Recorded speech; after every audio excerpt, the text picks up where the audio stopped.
Hello everyone! It is Jeremy over here, and I wanted to show you how to make some puff pastry for our Mille class coming up. It is so delicious. Mille means 1,000 layers in French, and so we're making 1,000 layer pastry. It's layers of butter and flour and goodness and all sorts of deliciousness. So this puff pastry we're using for Mille, you could use it to make all sorts of desserts.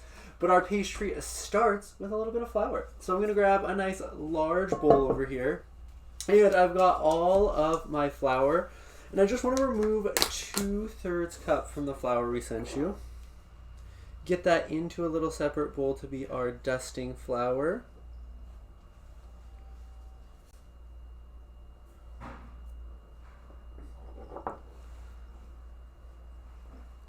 The remainder of my flour is going right into my bowl.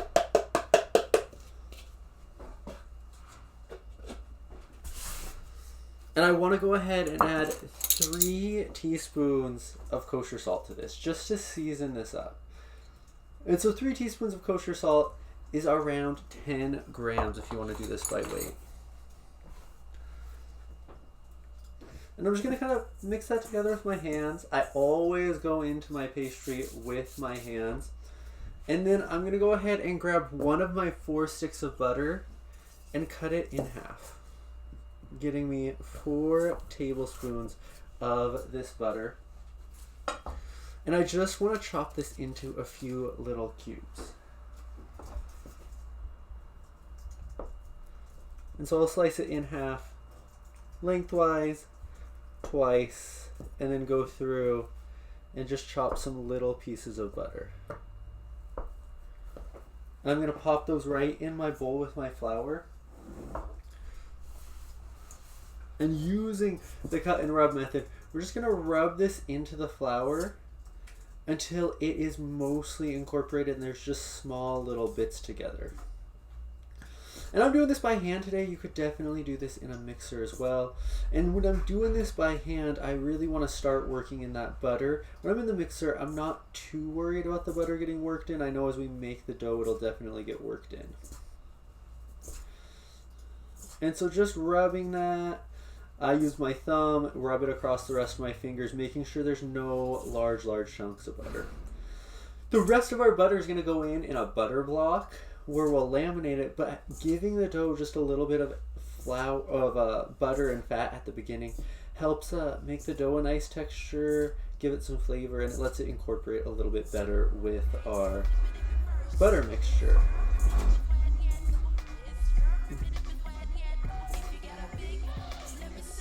And so after about a minute or so of working this, I notice it is nice. There's just little bits of butter in here. Nothing big. We don't even want these as big as we have them when we're making a pie crust. We just want small bits of butter. And so again, 4 tablespoons of butter mixing with my 450 grams of flour. And then we're going to follow up with a cup of water. And when I'm adding my water, I'm going to measure out 1 cup. And I'm going to start incorporating about half of it. So I'll get half in there, and I'll save the rest of my water. Anytime you're making a dough, it is super hard to know how much moisture you'll need, depending on temperature, humidity, so many factors. And so I want this dough to come together.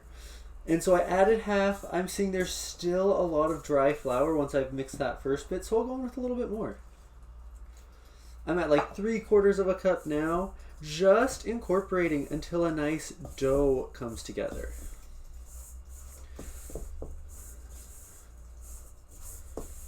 And I'm seeing there's still some dry bits, but you can see it's almost forming into a nice dough ball. So I want to get my dry bits in there. If you add too much water, this dough is going to be super wet and it's going to be really hard to work with. And so I'm seeing a few dry bits, but I'm going to get in with my hand and just kind of knead this for a second and see if those dry bits absorb. If they don't absorb, I can always add a little bit of extra moisture, but a lot of times they'll absorb in there.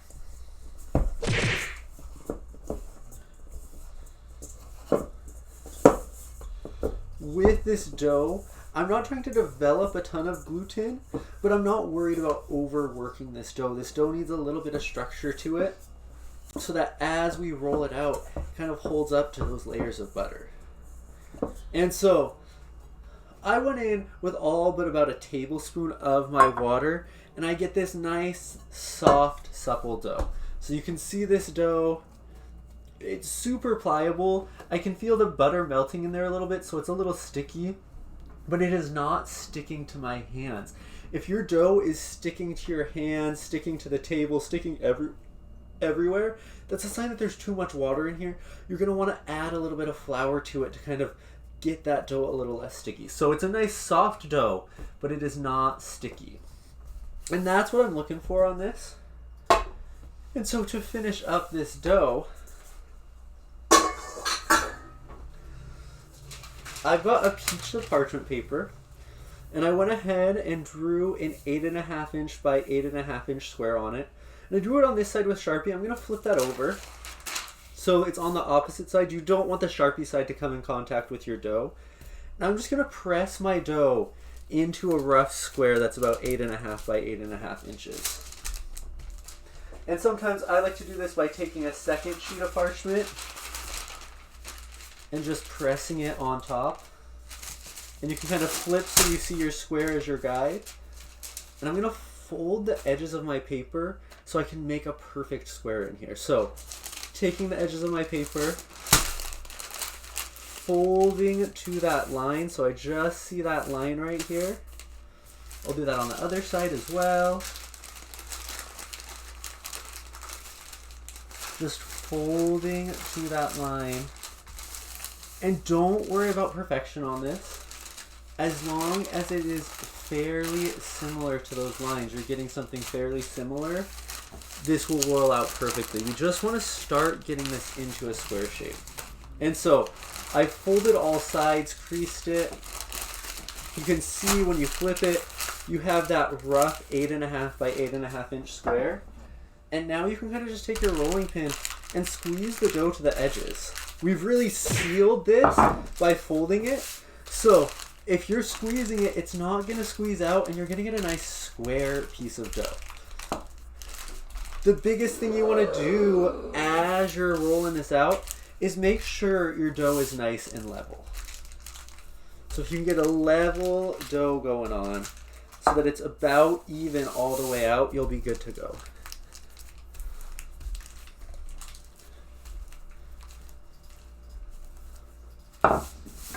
And so that is my square of dough over here. It's looking good. It's about perfect. I see it's a little wonky over here.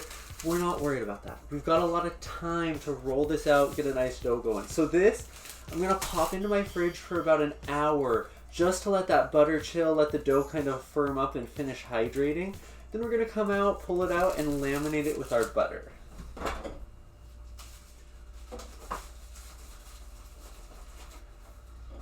And so the one other thing we need to create over here is our butter block. So as I was saying, when you're making laminated dough, it's a bunch of layers of butter and dough and butter and dough so that in the oven you get these crisp little layers with a buttery taste to them.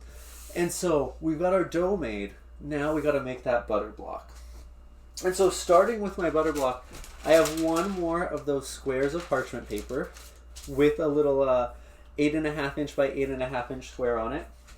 And I'm going to get my sticks of butter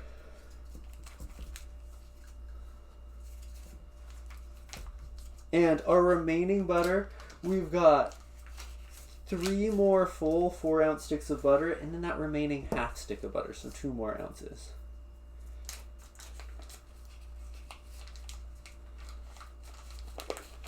I'm going to open up all of my butter sticks.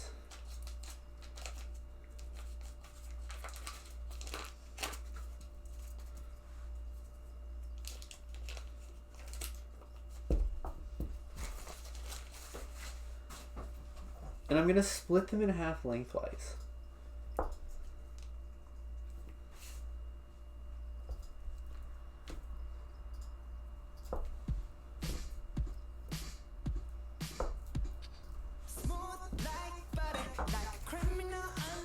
I'm going to pop my little butter cubes into my little square, trying to fit them as tightly as possible, trying to get a square shape going in the beginning. So centering these pieces in the center of my 8-inch square.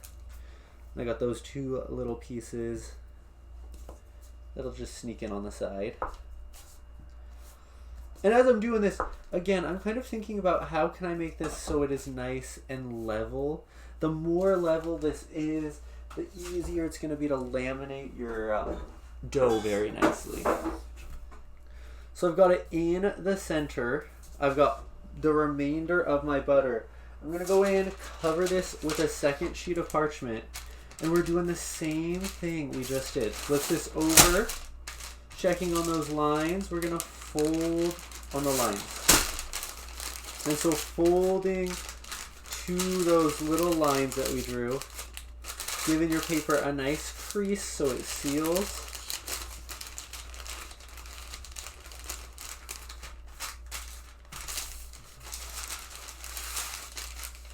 And again, don't worry about perfection on this. As long as you get very close to that 8.5-inch square, you're going to be good to go.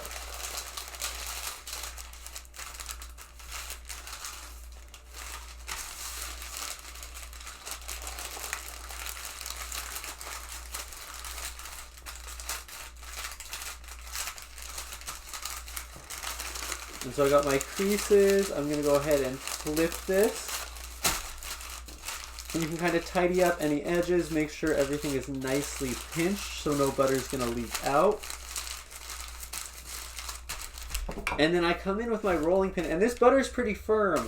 So I'm just going to go in and beat the butter. And we're going to beat it out to those edges again. When the butter's firm at the beginning, I beat it, and then at the end, I'll roll it through to the edges. So let's get this beating going.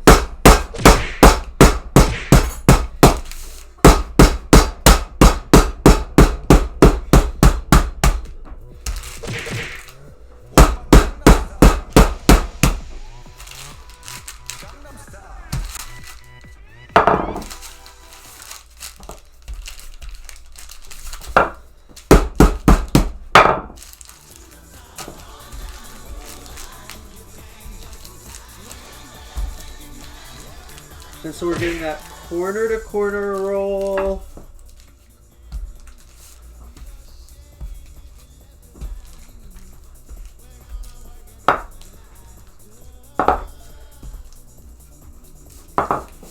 I'm feeling that it's nice and even. I'm going to roll my pin, just kind of slide it across the top to even this out.